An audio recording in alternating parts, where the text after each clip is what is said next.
آپ رحمۃ اللہ علیہ کا نام عبداللہ تھا اور بہت عالی نسب سے آپ نوازے گئے تھے۔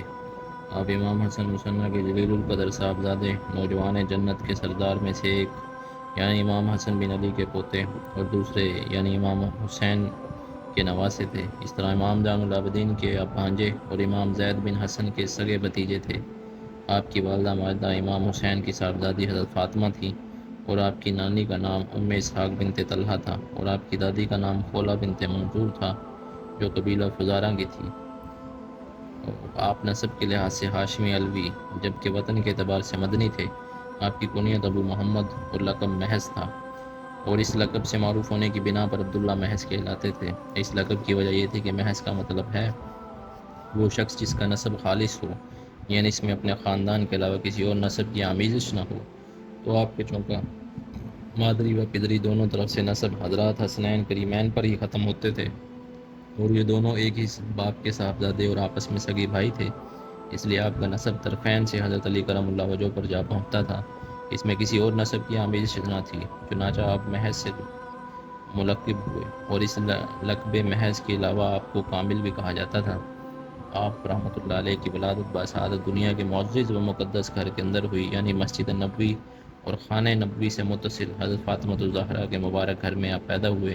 آپ کی یہ پیدائش 70 ہجری کے اندر عبد الملک بن مروان کے دور خلافت میں ہوئی۔ آپ کے اس کے علاوہ آپ بھی ان خوش قسمت ہستیوں میں سے تھے جن کی ولادت میں حضرت امام حسن و حسین رضوان اللہ تعالی اجمعین ہر دو کی نسبت یکجا تھی۔ آپ رحمۃ اللہ علیہ میں آپ رحمۃ اللہ علیہ حلیے میں رسول اللہ کے مشابہ تھے، اسی کے ساتھ آپ لوگوں میں سب سے زیادہ خوبصورت بھی تھے، یہاں تک کہ جب یہ سوال کیا جاتا لوگوں میں سب سے زیادہ حسین کون ہے تو جواب میں کہا جاتا عبداللہ بن حسن۔ الغرض یہاں تک لکھا ہے آپ کے زمانے میں گویا سارا حسن و جمال آپ کی ذات ہی میں سمٹ آیا تھا۔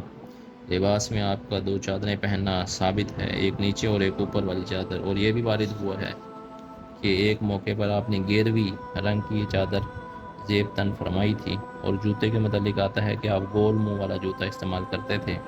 آپ نے کئی شادیاں کی جیسا کہ عنوان اولاد کے تحت اس کا تذکرہ ہوگا، البتہ آپ کی جو شادی ہند بنت ابی عبیدہ سے ہوئی اس کی قدر تفصیل مذکور ہے۔ خلیفہ عبد الملک بن مروان نے اپنے بیٹے عبداللہ کی شادی دو عورتوں سے کرائی، ہند بنت ابی عبیدہ اور ریت بنت عبداللہ بن عبد المدان۔ پھر عبداللہ بن عبد الملک کا انتقال ہو گیا اور ہند بنت ابی عبیدہ اپنے حصے کی میراث جو مال کثیر پر مشتمل تھی لے کر واپس اپنے والدین کے گھر آ گئیں۔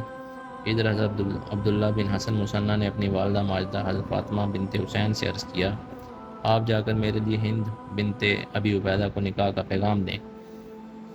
آپ کی والدہ کہنے لگیں کہ وہ تمہارے ساتھ نکاح کرنے کا انکار کر دے گی۔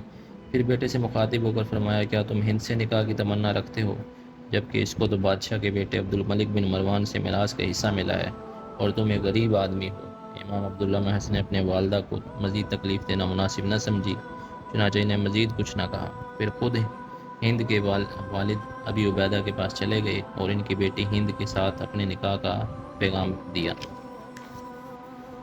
انہوں نے جواب میں بہت خوشی، فراغ دلی اور محبت کا اظہار کیا اور کہا، میں نے اپنی طرف سے تو ابھی اس کا نکاح آپ کے ساتھ کر دیا۔ پھر کہا، آپ یہیں ٹھہرے، میں آتا ہوں۔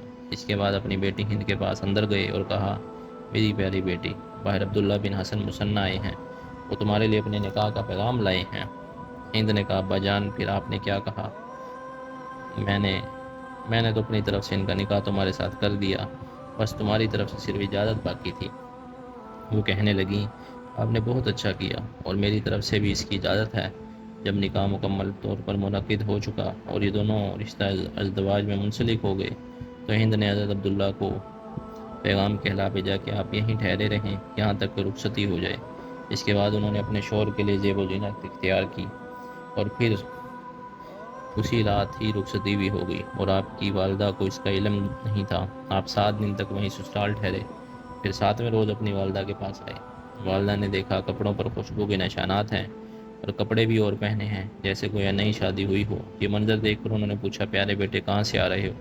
آپ نے کہا، اسی کے پاس سے جس کے بارے میں آپ کا خیال تھا کہ وہ انکار کر دے گی۔ آپ نے اپنی ازدواجی زندگی کو حسن سلوک اور پیار و محبت کے ساتھ مزین کر رکھا تھا۔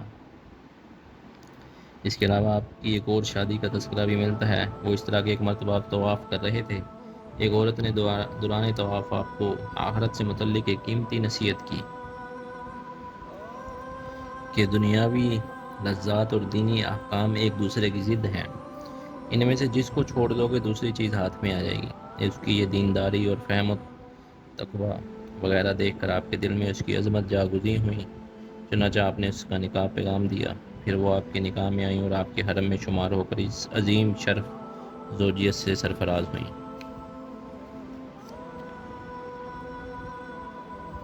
آپ کے صاحبزادوں میں محمد بن عبداللہ، یہ محمد نفس زکیہ سے معروف ہو، ابراہیم بن عبداللہ، یہ خلیفہ ابو جعفر عباسی کے دور حکومت میں اس کے بھیجے ہوئے لشکر کے ہاتھوں کوفہ سے کچھ فاصلے پر باسمرہ میں شہید ہوئے۔ موسیٰ بن عبداللہ، ادریس بن عبداللہ، ہارون بن عبداللہ، یہ تمام بیٹے ہند بنت ابی عبیدہ کے بطن سے ہوئے۔ عیسیٰ بن عبداللہ، ادریس اصغر بن عبداللہ، داؤد بن عبداللہ، یہ تینوں عاتقہ بنت عبد الملک کے بطن سے پیدا ہوئے۔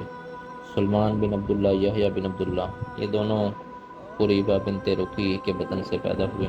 صاحبزادیوں میں فاطمہ بنت عبداللہ، ان کا نکاح ابو جعفر عبداللہ بن حسن مسلط سے ہوا اور ان سے 3 بیٹے پیدا ہوئے اور 1 بیٹی۔